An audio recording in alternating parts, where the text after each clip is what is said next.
오늘 로마서 14장 말씀. 오늘 저와 여러분들은 누구 앞에 서 계십니까? 사람 앞에 서 있습니까? 아니면 하나님 앞에 서 계십니까? 오늘 이 말씀의 부제목으로 말씀 앞에서는 엄격하게, 또한 사람 앞에서는 온유하게 서라는 하나님의 귀한 말씀을 우리가 함께 은혜를 나누고자 합니다. 사랑하는 성도 여러분, 우리는 통상적으로 신앙이 좀 깊어질수록 더 거룩해지는 것이라 이렇게 생각하는 그런 경향들이 없잖아 있습니다.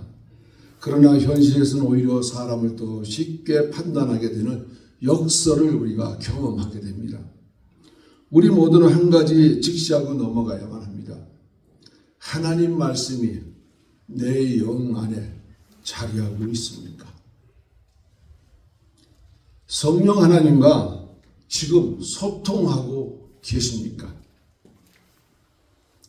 말씀이 만약 여러분 영 안에 없다면, 여러분의 심령 안에 하나님의 말씀이 없다면, 우리는 자신을 한번 하나님 말씀 앞에 엄격하게 드러내놓고 준엄하신 하나님 앞에 물어야 될 것입니다. 세상과 적당히 타협하고 지성과 이성으로 이끌어 나가면 신앙은 율법주의로 흐를 경향이 많습니다. 말씀을 하기 시작하면 어느 순간 우리는 하나님 앞에 서기보다 사람 위에 서는 유혹을 많이 받게 됩니다. 저 사람은 왜 저럴까? 나는 그래도 저 정도는 아니야 라고 생각이 자연스럽게 마음속에 신앙의 열심으로 포장하는 그런 우를 범할 수가 있게 됩니다. 바울은 본문에서 이 문제를 분명하게 다룹니다. 내가 어찌하여 형제를 비판하느냐? 어찌하여 형제를 업신여기느냐? 바울의 질문은 아주 단순합니다. 너는 지금 누구 앞에 서 있느냐? 오늘 질문은 나에게 적용해 본다면 과연 나는 누구 앞에 서 있습니까? 오늘 우리는 말씀을 성찬과 함께 봤습니다.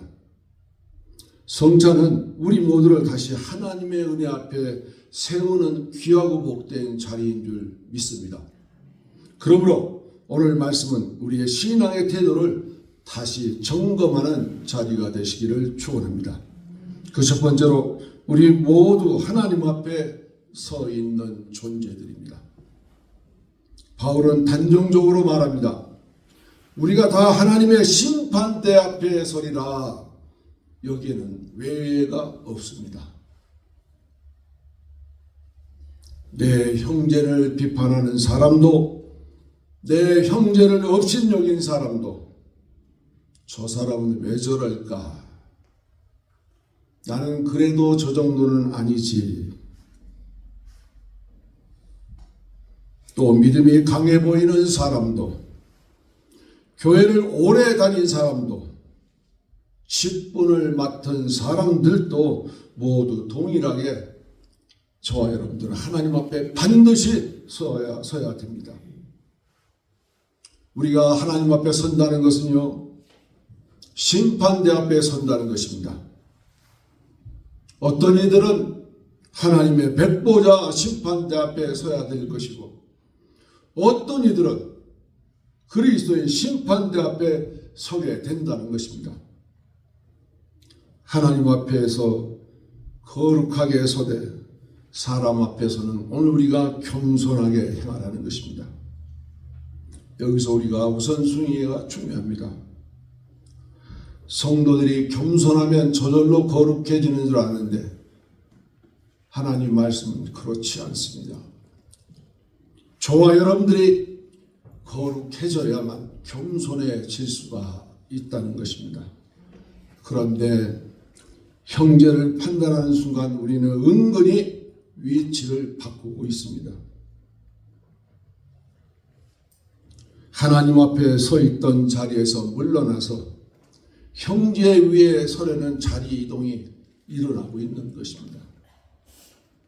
이럴 때 대체로 율법의 기준을 적용하려고 하죠. 이때 우리도 자신도 의식하지 못한 채 하나님의 자리를 넘보는 우를 범합니다. 너무나 위험하죠. 개혁주의 신앙을 분명히 말합니다. 로마서 5장 1절 말씀에 우리가 믿음으로 의롭다 하심을 받았다라고 말씀하시고,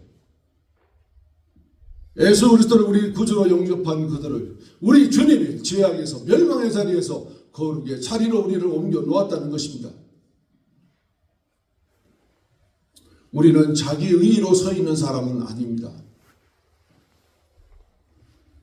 그렇지만 의인이라 선포된 저희들이 의인으로 아직 완성된 자리에 가지는 않았습니다. 여러분들 새벽 예배 때마다 말씀드렸습니다. Already but not yet이라고 말씀드렸습니다. 이미 우리는 의인 되었지만 완성되지는 않았다는 것이죠. 우리가 하나님 앞에 설 수 있는 유일한 근거는 오직 그리스도의 의입니다. 저와 여러분, 우리 각각 개인의 죄를 짊어지시고 십자가에 돌아가신 예수 그리스도의 의로 오늘 저와 여러분들이 하나님의 백성으로 이 자리에 서는 것입니다.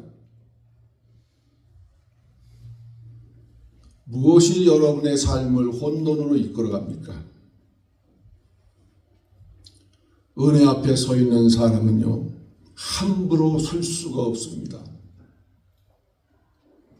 내가 하나님과 관계없다면 아무런 행동도 규제받지 않을 수가 있습니다. 아무렇게나 말을 해도 관계가 없습니다.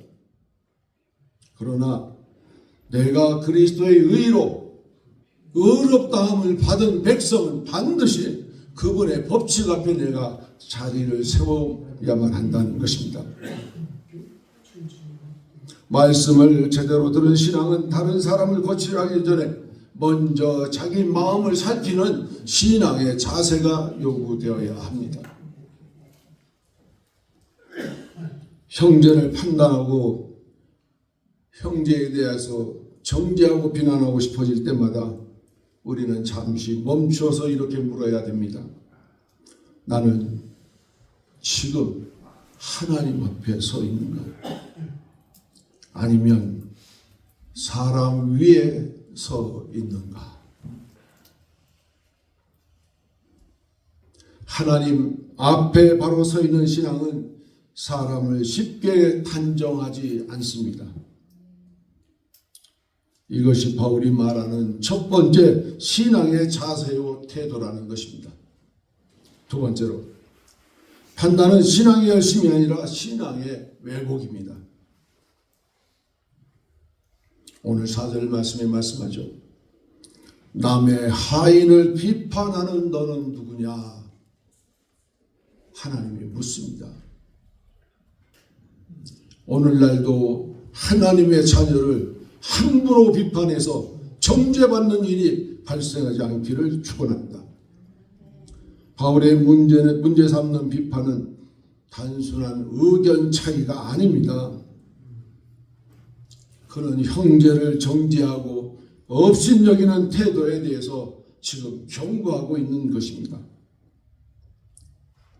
사람은 종종 말합니다. 나는 진리로 지키고 있다는 것이죠. 그러나 바울은 묻습니다. 내가 판단할 자리에 있느냐? 개혁주의 신앙에서 율법의 기능은 분명히 말하고 있습니다. 율법은 남을 재단하라고 주어진 도구가 아니라 나 자신을 비춰보는 거울이다. 율법은 우리를 그리스도께 인도하는 몽학 선생이라, 가정교사라 오늘 우리에게 이렇게 말씀합니다. 왜 이와 같은 율법을 끌어와서 왜 오늘 우리에게 이런 잣대를 적용합니까? 나의 신앙이 성숙했고 완고한 개혁주의 신앙 안에 머물러 있다면 율법으로 나를 살펴보시기를 축원합니다. 율법은 분명히 죄를 끄집어내서 우리를 사망 선고 내리는 도구의 역할을 합니다. 그러나 저는 이 자리에서 새벽마다 부르짖었습니다. 의로워진 백성은 율법으로부터 일단 모든 정죄함에서 떠난다. 자유함을 받았다.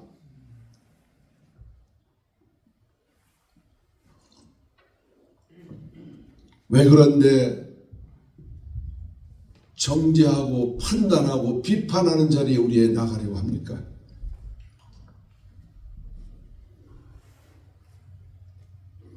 나의 신앙이 성숙했고 안구한 개혁주의 신앙 안에 머물러 있다면 오늘 우리는 율법으로 저와 여러분 스스로를 잘 살펴보시기를 축원합니다. 우리를요 생명으로 이끌어 가시려고 우리 주님이 율법을 다 완성했습니다. 우리가 그렇지 못하고 율법으로 자신을 살펴보지 못하고 형제를 판단하는 순간, 형제를 비판하는 순간 우리는 더 이상 율법 아래에 있는 사람이 아니라 율법 위에서 행동하는 사람입니다. 이것이 바로 신앙의 왜곡입니다. 오늘 우리가 예수 믿기로 작정하면 하나님이 그 순간 천국에 들어가면 얼마나 좋겠습니까? 이 땅에 이꼴저꼴 안 보고 하나님 앞에 바로 가면 얼마나 좋겠습니까? 왜 우리를 구원하신 그 하나님은 이 땅에 삶의 여정을 남겨놓았을까요? 우리의 삶 속에 있는 옛 자아를 죽이고 우리 주님이 나를 위해 돌아가신 십자가에 나의 자아를 십자가에다 못을 박으라는 것입니다. 어떤 분이 그러더라고요. 왜 그렇게 내 안에 있는 옛 자아는 못 됐는지 모르겠대요.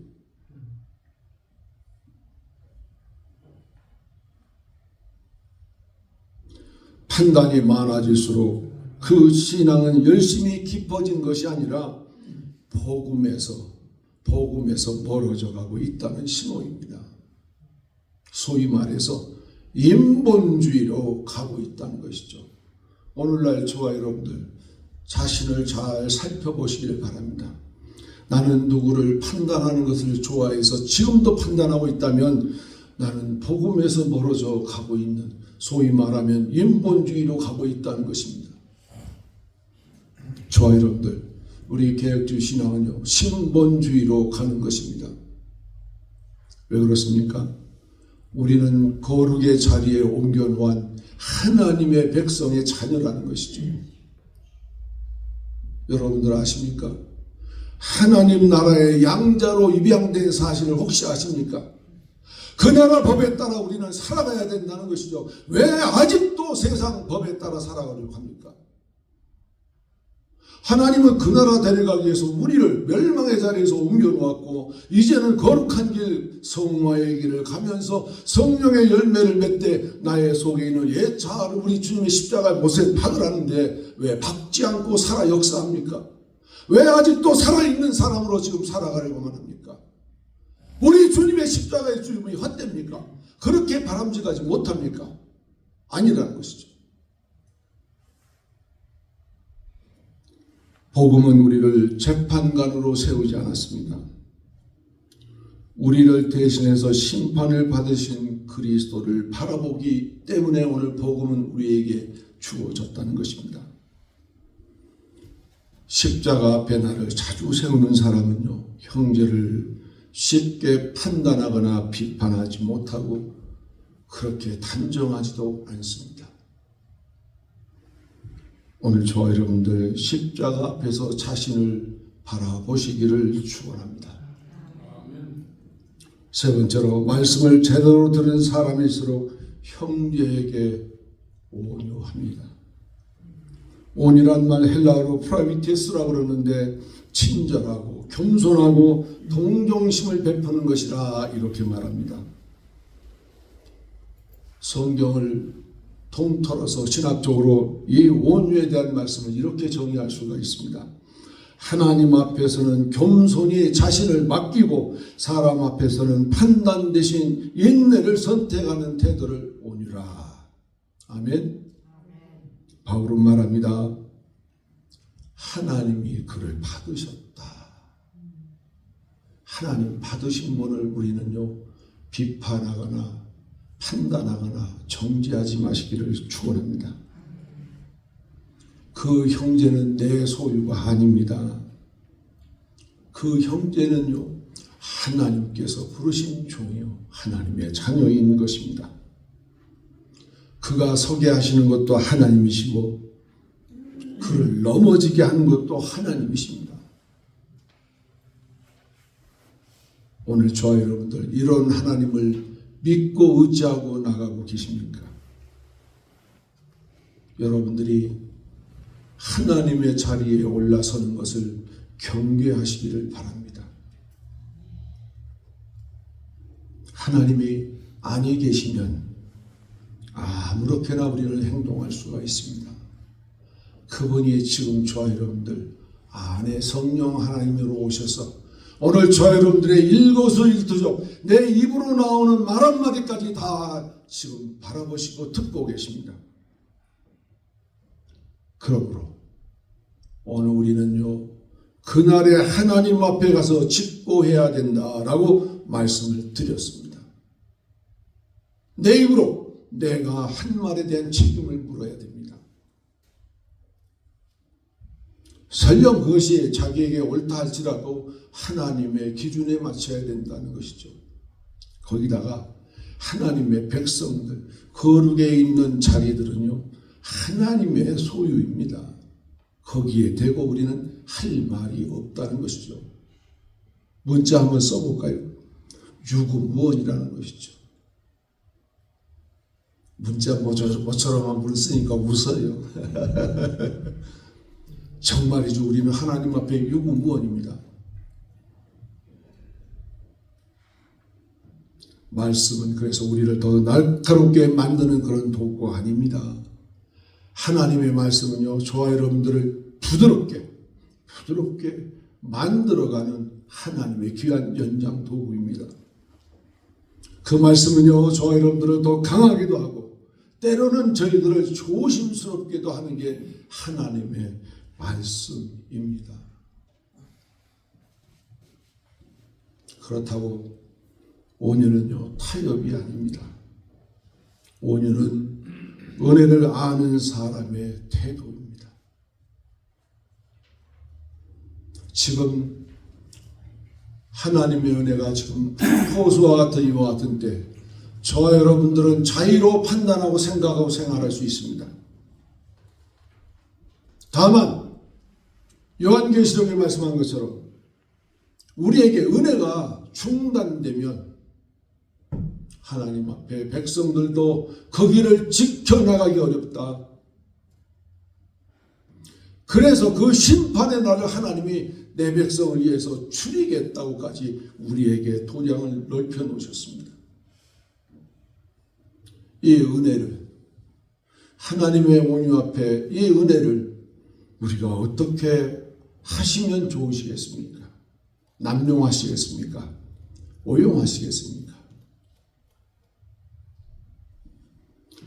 오늘날 십자가 앞에 자주 서는 사람은 다시 한번 말씀드리지만 사람 앞에 쉽게 돌을 던질 수가 없습니다.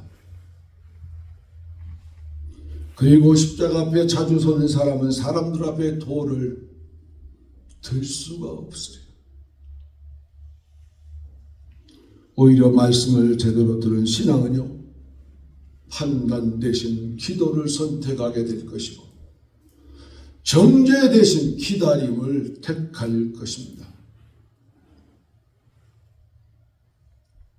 그래서 성숙한 성도는 말이 적고 태도가 부드러워질 수 있습니다. 결론입니다.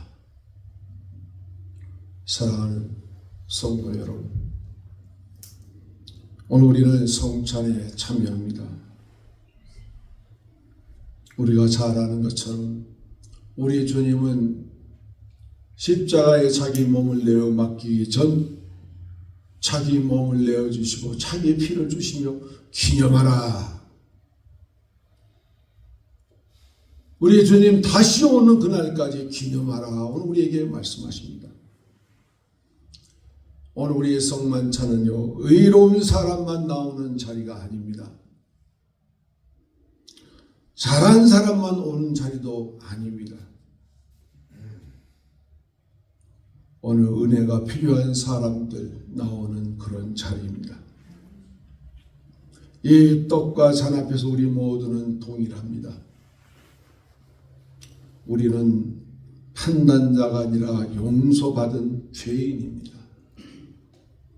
멸망의 자리에서 저와 여러분들을 거룩의 자리로 옮겨 놓으셨고, 이 거룩의 자리에서 오늘 우리는 성화의 길을 가되 하나님의 자녀가 맺어야 될 성령의 열매를 맺으라고 말씀합니다. 요한복음 15장 5절에도 말씀합니다.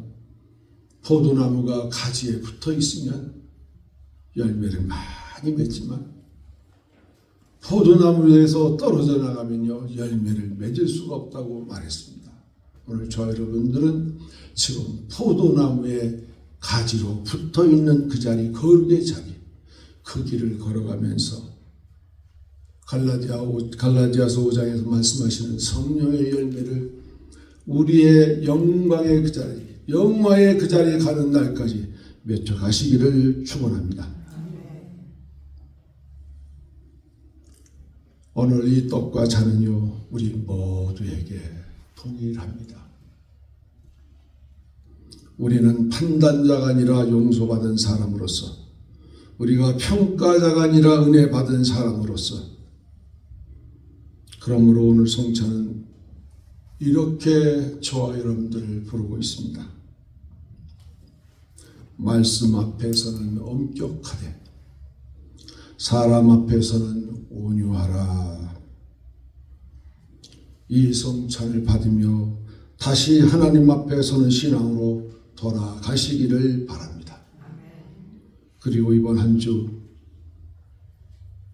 남의 하인을 판단하기보다 은혜로 대하는 성도로 살아가시기를 바랍니다.